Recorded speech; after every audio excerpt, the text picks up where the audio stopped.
سهلة وبسيطة. معانا كوباية من كل حاجة، كوباية حليب، كوباية زيت، دقيق، سكر، نص كوب من الكاكاو الخام، 2 بيضة، وظرف من البيكنج باودر. اول حاجة هضرب الحليب مع السكر عشان يسيح، بعدين هضيف الكاكاو وهرجع اخفق تاني، وبعدين هضيف الزيت. في المرحلة دي بقى الصوص بتاعنا هيتقل.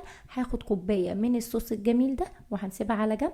في اللحظة بعمل فيها الجاتو شاتو. الفرن بتاعي سخن على درجة حرارة 200. هضيف البيض وبعدين بقى الدقيق والبيكنج باودر كله في الكبة كده مرة واحدة.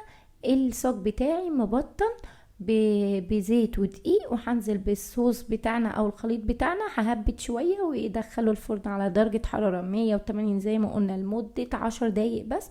اول ما يخرج هبتدي هنزل بالصوص اللي احنا سيبناه على جنب، وزيني بقى باي حاجة انت عايزاها.